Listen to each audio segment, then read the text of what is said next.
जी, स्वास्थ्य विभाग के सभी अधिकारीगण,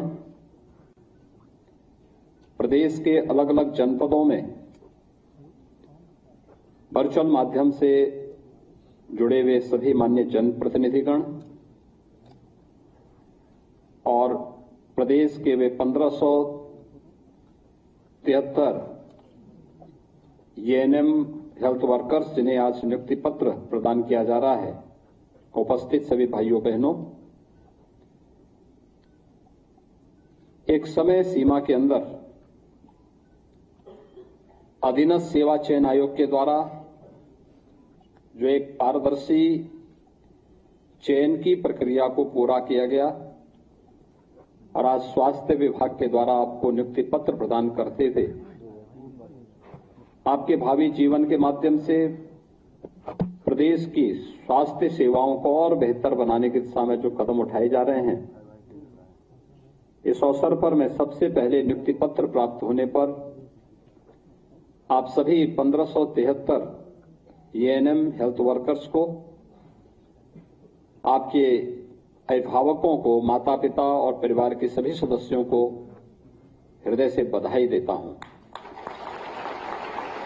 मैं धन्यवाद देता हूं अधीनस्थ सेवा चयन आयोग को, जिन्होंने एक समय सीमा के अंदर इस पूरी प्रक्रिया को संपन्न करके स्वास्थ्य विभाग को सूची उपलब्ध कराई और स्वास्थ्य विभाग आज नियुक्ति की इस प्रक्रिया के साथ आप सबको जोड़ करके अपना एक अभिन्न भाग आपको बना रहा है। वास्तव में मैं कल नीति आयोग के कुछ आंकड़ों को देख रहा था और आपको भी लगता होगा कि वास्तव में उत्तर प्रदेश बदला है। पिछले 6 वर्ष के अंदर उत्तर प्रदेश बीमारू राज्य की श्रेणी से उभर करके अब एक सक्षम राज्य बनने की ओर अग्रसर हुआ है और उसमें खासतौर पर जो प्रदेश ने 15-16 में प्रदेश के अंदर जो गरीबी की रेखा के नीचे जीवन यापन करने वाले लोगों की संख्या थी, वह कुल आंकड़ा जो था वह लगभग 5.25 करोड़ लोग ऐसे थे जो गरीबी रेखा के नीचे दीनहीन स्थिति में जीवन यापन कर रहे थे। और इस दौरान प्रदेश सरकार के द्वारा जो कदम उठाए गए उसका परिणाम क्या था कि 37.68% से आज हम इसको यानी 19 से 21 के बीच में ही, यानी 15-16 से लेकर के 19-21 के बीच मात्र 3-4 वर्षों में ही हम लोगों ने इसे 37 यानी 38% से कम करते हुए 22% में लाने में सफलता प्राप्त की है। और पिछले अगर 2 वर्ष के अंदर स्वास्थ्य के क्षेत्र में, शिक्षा के क्षेत्र में और गरीब कल्याणकारी कार्यक्रमों के माध्यम से जो विभिन्न क्षेत्रों में कार्य हुआ है, अगर इन सभी आंकड़ों को अगर आप देखेंगे तो आज के दिन पर यह 38% से घट करके मात्र 11-12% के आसपास बचा होगा। ये आंकड़े हर एक उस व्यक्ति को आश्चर्य में डालता है कि जो प्रदेश के समय उस समय बीमारू राज्य थे 15-16 के दौरान, उनमें से बहुत सारे राज्य अभी बीमारू ही रह गए, लेकिन उत्तर प्रदेश उससे उभर करके एक सकारात्मक दिशा में विकास की प्रक्रिया के साथ जुड़ा हुआ है। मैंने देखा कि आखिर कौन ऐसे जिले हैं जिन जिलों में वास्तव में ज्यादा कार्य किए जाने की आवश्यकता थी और उस पर कार्य पहले की सरकारों में नहीं हो पा रहा था। और उसमें जब हम लोगों ने नजर डाला तो वास्तव में जिन जनपदों की स्थिति बहुत ही खराब थी पहले, इनमें बहराइच था, श्रावस्ती, बलरामपुर, बदायूं, सीतापुर, सिद्धार्थनगर, संभल, खीरी, हरदोई, बांदा, यानी ये सब वही जिले हैं जो हमारे एस्पिरेशनल डिस्ट्रिक्ट हैं। और एस्पिरेशनल डिस्ट्रिक्ट में जो पैरामीटर हम लोगों ने तय किए थे वो शिक्षा का था, स्वास्थ्य का था, कृषि और जल संसाधन का था, स्किल डेवलपमेंट और रोजगार का था, फाइनेंशियल इंक्लूजन का था। इन सब में एक अभियान के तहत कार्य किया गया। पहले 8 एस्पिरेशनल डिस्ट्रिक्ट में नीति आयोग के मार्गदर्शन में आदरणीय प्रधानमंत्री जी के नेतृत्व में जो कार्य हुआ, पैरामीटर में व्यापक परिवर्तन हुआ। इसके बाद प्रदेश सरकार ने 100 एस्पिरेशनल विकास खंडों को चिन्हित किया और उसमें भी स्वास्थ्य विभाग हो या फिर शिक्षा विभाग हो या कृषि विभाग हो, जल संसाधन विभाग हो या जो भी विभाग थे, सभी विभागों ने 100% मैन पावर की आपूर्ति वहां पर करते हुए उन्हें एस्पिरेशनल विकास खंडों से उभारने की दिशा में जो प्रयास प्रारंभ हुए हैं, आज उसके परिणाम हम सबके सामने देखने को मिल रहे हैं। और ये परिणाम किस रूप में हम सबको देखने को मिलते हैं। खासतौर पर अगर नियमित टीकाकरण के ही कार्यक्रम को आप देखें तो नेशनल फैमिली हेल्थ सर्वे 4 जो 2015-16 में उत्तर प्रदेश को 51% के सापेक्ष 19-20 में उत्तर प्रदेश को 70% बताया गया। और मेरा मानना है कि इस समय अगर हम देखेंगे तो ये आंकड़े हमारे पास पूर्ण प्रतिरक्षण का जो कवरेज उत्तर प्रदेश के अंदर 22-23 में है, ये 98% है। आप अनुमान कर सकते हैं कि उत्तर प्रदेश ने कितनी लंबी छलांग लगाई है और इसमें आपकी बड़ी भूमिका होने जा रही है। मुझे याद है एएनएम, हेल्थ वर्कर, आशा वर्कर और आंगनवाड़ी हमारी जो कार्यकर्त्री हैं, वास्तव में इनकी सेवाओं को मूल्यांकन हम लोग पहले कर नहीं पाते थे। यद्यपि मैं इनकी ताकत को पहले भी समझता था, लेकिन लोग उन्हें उपेक्षित रखते थे, देखते थे कि भाई क्या होना है, जगह खाली पड़ी हुई है, कोई भरता नहीं था। मैं सांसद 5 बार गोरखपुर से था और 5 बार गोरखपुर से सांसद रहने के दौरान मुझे वहां के गरीबों और कमजोर तबके के बच्चे एक बीमारी से वहां असमय काल कलवित होते थे, वो थी इंसेफ्लाइटिस की। ये बीमारी 77-78 में पूर्वी उत्तर प्रदेश में पांव फैलाई थी और 77-78 से लेकर के 2017 तक, 16-17 तक, यानी इन 40 वर्षों में पूर्वी उत्तर प्रदेश समेत उत्तर प्रदेश के अंदर लगभग 50,000 से अधिक बच्चों की मौत इंसेफ्लाइटिस से हुई थी। मैंने वह दृश्य देखा है गोरखपुर के मेडिकल कॉलेज का, जहां एक ही बेड में 4-4 बच्चे लिटाए जाते थे। न दवा थी, न बिस्तर था, न डॉक्टर्स थे। भीषण गर्मी इस सीजन में आप अनुमान कर लीजिए, जैसे आज बरसात नहीं है और गोरखपुर के गवर्नमेंट मेडिकल कॉलेज की स्थिति क्या थी। जो इंसेफ्लाइटिस का वार्ड था वो 3रे मंजिल में था, यानी सबसे ऊपर की फ्लोर में था और फ्लोर में उस वार्ड में एक भी पंखा नहीं था। टॉयलेट चौक थे और उन स्थितियों में कितनी भीषण दुर्व्यवस्था रही होगी वहां पे। किसी गरीब के घर में कोई बीमार हो जाता है तो उसके साथ पूरा परिवार आता है, पूरा परिवार आता था। क्या स्थितियां होती थी वहां की।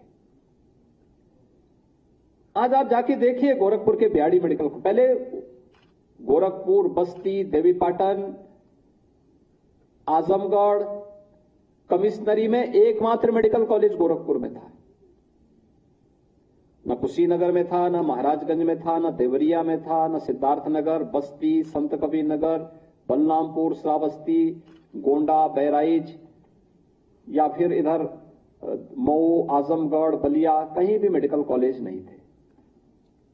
कोई मेडिकल कॉलेज, केवल एक गोरखपुर में, और वहां की भी दुर्व्यवस्था।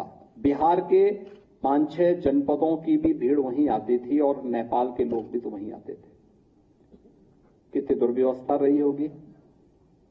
और उसमें लगातार मौत होती थी, कोई संज्ञान भी नहीं लेता था।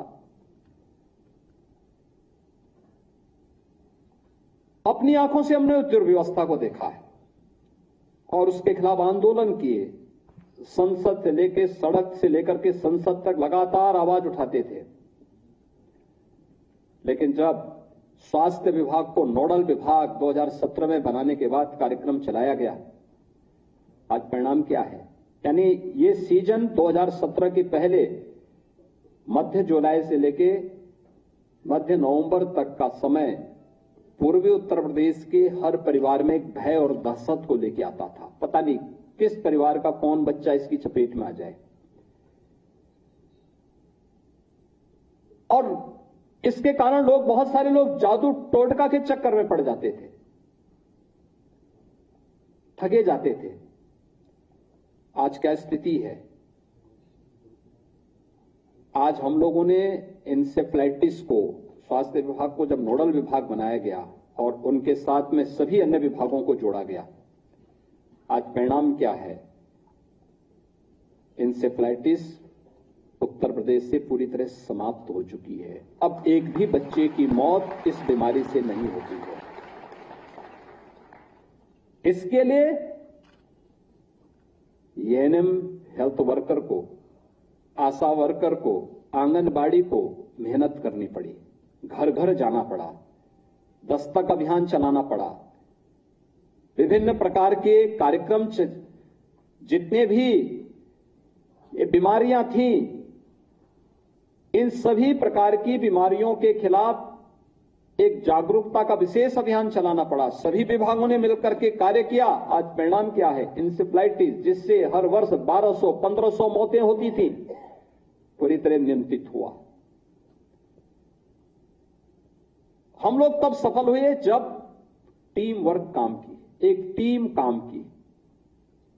इसमें चिकित्सक भी काम करते थे, पैरामेडिक्स भी कार्य करता था, प्राथमिक स्वास्थ्य केंद्र से लेकर के मेडिकल कॉलेज तक, एएनएम से लेकर के स्टाफ नर्स तक सर्विलांस को बेहतर किया गया। स्वास्थ्य विभाग अपनी जिम्मेदारियों का निर्वहन किया। पंचायती राज और ग्राम्य विकास ने ग्रामीण क्षेत्र में और नगर विकास ने नगरीय क्षेत्र में स्वच्छता को, शुद्ध पेयजल की आपूर्ति को देने में योगदान दिया। शिक्षा विभाग ने जागरूकता के कार्यक्रम के साथ लोगों को जोड़ा। महिला और बाल विकास विभाग ने पोषाहार के कार्यक्रम को तेजी के साथ आगे बढ़ाने का कार्य किया। परिणाम हम सबके सामने कि जो बीमारी भय और दहशत का कारण बनती थी, न जाने कौन बच्चा इस बार इसकी चपेट में आ जाए, आज वहां कोई भय और दहशत नहीं। इंसेफ्लाइटिस पहले 3 वर्षों में नियंत्रित कर ली जाए और 40 वर्ष से जो हम सब के लिए खतरा बनी हुई थी, वहां के मासूमों को निगलती थी, उसको हमने पूरी तरह नियंत्रित करने में सफलता प्राप्त कर ली। और यह उन बहनों के योगदान का है जो इस संचारी रोग नियंत्रण के साथ साथ दस्तक अभियान के साथ घर घर जाकर के बेहतर सर्विलांस को और दस्तक अभियान में एक एक घर की स्क्रीनिंग करने में जिन लोगों ने योगदान किया। परिणाम आप सबके सामने है। नेशनल फैमिली हेल्थ सर्वे के आंकड़े वैसे ही नहीं हमारे पक्ष में आ रहे हैं और ऐसे ही नहीं चमत्कारिक परिणाम है। इसके लिए परिश्रम हुआ है। संचारी रोग नियंत्रण के कार्यक्रम वर्ष में निरंतर चले हैं। एक बार का कार्यक्रम संपन्न हुआ, अगला कार्यक्रम प्रारंभ हो गया। इसमें पाद जैसी संस्थाओं ने, यूनिसेफ ने, WHO ने, केंद्र और राज्य सरकार के द्वारा चलाए जाने वाले इस पूरे अभियान के साथ जुड़ करके सभी लोगों को एकजुट होकर के आगे कार्यक्रम को बढ़ाया। आज परिणाम हम सबके सामने है और आज वहां हेल्थ इंफ्रास्ट्रक्चर में भी वृद्धि हुई। आज आप देखेंगे पूर्वी उत्तर प्रदेश में गोरखपुर में पहले एक ब्याडी मेडिकल कॉलेज था जहां 4-4 पेशेंट एक ही बेड पे रहते थे। आज वहां पे 4-4 एक साथ नहीं है। आज तो पहले पंखा नहीं था, लेकिन आज आप देखेंगे जैसे इस सभागार में आपको एकदम कहीं भी गर्मी की कोई गर्मी से कोई प्रवाह नहीं, फुल एसी है ना ये सभागार। ऐसे ही वहां पे हर वार्ड में एसी आपको मिलेगा और सेंट्रल एसी से पूरे वार्ड वहां छाए हुए हैं। एक पेशेंट के लिए एक बेड आरक्षित है, पर्याप्त बेड्स हैं वहां पे। और गोरखपुर में तो मेडिकल एजुकेशन और स्वास्थ्य विभाग ने अपना कार्य किया ही। देवरिया में मेडिकल कॉलेज चालू हो चुका है, कुशीनगर में मेडिकल कॉलेज बन रहा है, महाराजगंज में मेडिकल कॉलेज बन रहा है, सिद्धार्थनगर में प्रारंभ हो चुका है, बस्ती में प्रारंभ हो चुका है, आजमगढ़ में मेडिकल कॉलेज पहले से चल रहा है। मऊ के लिए अभी एमओयू किया है मेडिकल एजुकेशन विभाग ने, जहां पे एक नया मेडिकल कॉलेज बनने जा रहा है। बलिया के लिए, संत कबीर नगर के लिए हम कार्य कर रहे हैं। बलरामपुर में केजीएमयू के एक सैटेलाइट सेंटर के रूप में मेडिकल कॉलेज स्थापना की कार्रवाई आगे बढ़ रही है। बहराइच में मेडिकल कॉलेज प्रारंभ हो चुका है, गोंडा में मेडिकल कॉलेज का निर्माण चल रहा है। यानी आप देख सकते हैं कितने नए मेडिकल कॉलेजेस बने हैं पिछले 6 वर्ष के अंदर। और 1947 से लेकर के क्या कर रहे थे हम, क्या कर रही थी सरकारें? गरीबी हटाओ के नारे बहुत दिए जाते थे। क्या नारों से उन गरीबों का कल्याण होने वाला है क्या? जमीनी हकीकत क्या थी? ये बीमारू राज्य वैसे ही नहीं था।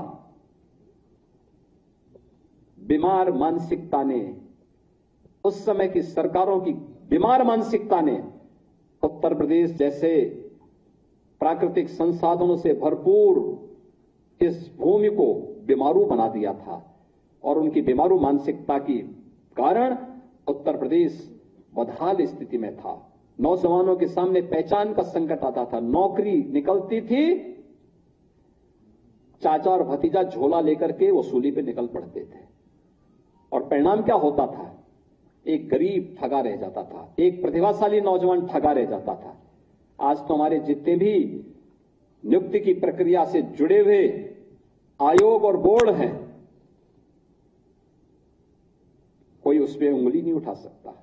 पूरी पारदर्शी तरीके के साथ सारी प्रक्रियाएं हैं, टेक्नोलॉजी का बेहतर उपयोग करते हुए, और उसी का परिणाम है नौजवानों के मन में एक उत्साह है, प्रदेश के लिए कुछ कर गुजरने की एक तमन्ना है। और इसीलिए नियुक्ति की प्रक्रिया के साथ हम हर तीसरे दिन जुड़ रहे हैं। यानी पिछले 1.5 साल का ही हम बता दें तो पिछले 1.5 साल में ये 19वां नियुक्ति पत्र वितरण का कार्यक्रम है आज, जिसमें हम लोगों ने लगभग 58,000 उत्तर प्रदेश के नौजवानों को सरकारी नौकरी दी है। ये नियुक्तियां पहले भी दी जा सकती थी। आज हमारी कोई नियुक्ति किसी भी आयोग का, लोक सेवा आयोग का हो, अधीनस्थ सेवा चयन आयोग का हो, या शिक्षा से जुड़े हुए आयोगों का हो, आज उस पे कहीं कोई मामला कोर्ट में लंबित नहीं है। प्रक्रियाएं चल रही हैं। स्क्रीनिंग की प्रक्रिया में थोड़ा समय लग जाता है, अन्य प्रक्रियाओं के बारे में भी सारी चीजें होती हैं, और कोई हस्तक्षेप सरकार का किसी भी आयोग या बोर्ड को लेकर के नहीं। नियुक्ति की प्रक्रिया को पारदर्शी और निष्पक्ष तरीके से कराना आयोग और बोर्ड का अधिकार है। उनको अपने उन कर्तव्यों का निर्वहन करना है, वे कर रहे हैं। ये चीजें बताती हैं कि करने के लिए सरकार के पास इच्छा शक्ति होनी चाहिए। और मुझे नियुक्ति की इन प्रक्रियाओं के साथ जोड़ने में इसलिए भी अच्छा लगता है क्योंकि उसके परिणाम यूपी के हित में आ रहे हैं। आज नेशनल फैमिली हेल्थ सर्वे के रिपोर्ट को नीति आयोग स्वीकार करती है, भारत सरकार स्वीकार करती है कि हां यूपी में सुधार हुआ है। और मैंने तो अपनी आंखों से देखा था, कोरोना कालखंड में सेकेंड वेव थी, हर व्यक्ति सहमा हुआ था, नेगेटिव रिपोर्ट हमारे खिलाफ चल रही थी। क्या काम आए हैं? अब कहते थे हम हालचाल लेने के लिए आए हैं, कोई सर्दी जुकाम बुखार से जुड़ा हुआ कोई मामला तो नहीं, कोई खांसी से जुड़ा हुआ मामला तो नहीं है। और फिर उसकी रिपोर्ट हम करते हैं ICCC में, integrated command and control centre में उसकी रिपोर्ट करते हैं। अगर फिर उसका सैंपल लिया जाता है, सैंपल लेकर के फिर अगर पॉजिटिव आया तो उसको हम दवा उपलब्ध करवाते हैं, थोड़ा मामला गंभीर है तो उसको हॉस्पिटल पहुंचाने का काम करते हैं। यानी कितना अद्भुत कार्य हुआ।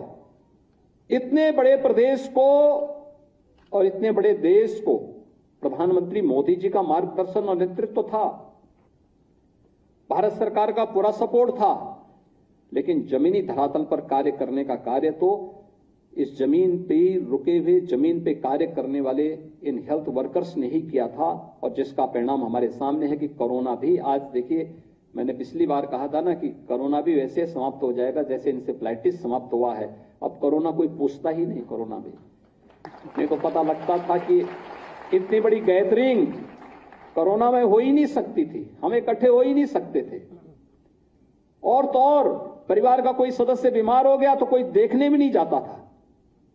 लेकिन आज तो ऐसी कोई समस्या नहीं हमारे सामने, और इसीलिए यह एक सामूहिकता का दर्शन है। हमने टीम वर्क किया, परिणाम हम सबके सामने आए। सबने अपनी जिम्मेदारी का निर्वहन किया, परिणाम हमारे सामने आए। अपनी परवाह किए बगैर हमें अपने समाज को बचाना है, प्रदेश को बचाना है, देश को बचाना है। ये जो लगन थी, इस लगन ने ही प्रदेश को बचाया है, देश को बचाया है। शिशु मृत्यु दर, जो विभिन्न प्रकार के टीकाकरण होते हैं, जिनमें नियमित टीकाकरण के मामले में तपेदिक है, गला घोंटू है, काली खांसी है, टिटनस है, इन्फ्लुएंजा है, पोलियो है, खसरा है, रूबेला है, हेपेटाइटिस बी है, रोटा वायरस है, न्यूमोनिया है, इंसेफ्लाइटिस है, ये सभी प्रकार के टीकाकरण को शिशुओं पर नियमित रूप से देने का परिणाम क्या है? शिशु मृत्यु दर को नेशनल एवरेज के बराबर लाने में हमें सफलता प्राप्त हुई। मातृ मृत्यु दर को नेशनल एवरेज के समकक्ष लाने में सफलता प्राप्त हुई। और कुछ मामलों में तो स्वास्थ्य विभाग की जो उपलब्धियां हैं उससे भी उल्लेखनीय है, नेशनल एवरेज से भी अच्छी हुई है। ये चीजें थी कि पहले भी हो सकता था, इच्छा शक्ति नहीं थी, लेकिन जब कार्य प्रारंभ हुआ, एक साथ मिलकर के कार्य प्रारंभ हुआ, डाटा कैप्चर करने प्रारंभ हुए, आज परिणाम हम सबके सामने आए हैं।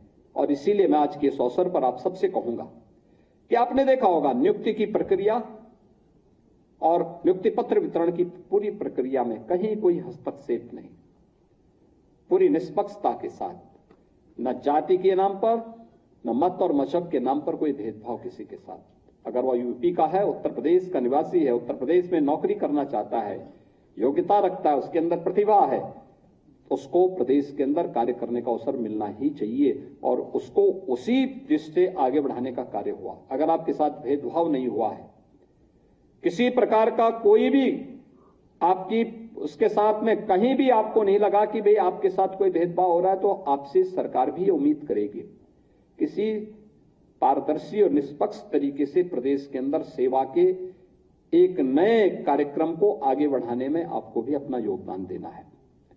और हम भी चाहते हैं, अभी और बहुत कुछ करना है। उत्तर प्रदेश के अंदर शिक्षा के क्षेत्र में, स्वास्थ्य के क्षेत्र में, या अलग अलग जो सेक्टर चिन्हित किए गए हैं, इन सब में बहुत कुछ करना है। अब नेशनल एवरेज के बाद हमारे पास अभी इंटरनेशनल स्टैंडर्ड को कैसे हम अपने यहां लागू कर पाएंगे, धीरे धीरे करके उधर जाना है। One district one medical college की दिशा में जो प्रयास हो रहे हैं, ये उसी दिशा में बढ़ने के लिए कार्यक्रम है। आज तो आप देख रहे होंगे, पहले नर्सिंग कॉलेज नहीं थे, पैरामेडिकल के कॉलेज नहीं थे, आज तो हर जिले के अंदर खोले जा रहे हैं, लगातार इसके विकास किए जा रहे हैं। बहुत सारी संभावनाएं इस फील्ड में कार्य करने की है और मैं चाहूंगा कि हमें उसके लिए अपने आप को तैयार करना होगा। आज का ये कार्यक्रम महत्वपूर्ण इसलिए भी है, ये मिशन रोजगार का तो कार्यक्रम है ही, मिशन शक्ति का कार्यक्रम भी है। एक साथ इतने बेटियों को नियुक्ति पत्र प्राप्त हो रहा है, यानी एक साथ वे नियुक्ति पत्र प्राप्त कर रहे हैं। महिला सशक्तिकरण का कार्यक्रम मिशन शक्ति का भी अभियान है और इस मिशन शक्ति के कार्यक्रम के साथ भी जुड़ते हुए मुझे बहुत प्रसन्नता की अनुभूति हो रही है। मुझे पूरा विश्वास है कि आप सभी लोग पूरी प्रतिबद्धता के साथ उत्तर प्रदेश के स्वास्थ्य सेवाओं की अभिवृद्धि करने में, उसको प्रत्येक नागरिक तक पहुंचाने में और उत्तर प्रदेश की स्वास्थ्य सेवाओं को देश के लिए एक नजीर बनाने में आप सब अपना योगदान देंगे। इस विश्वास के साथ नियुक्ति पत्र प्राप्त होने पर मैं 1573 एएनएम हेल्थ वर्कर को, उनके परिवार के सभी सदस्यों को एक बार फिर से बधाई देता हूं और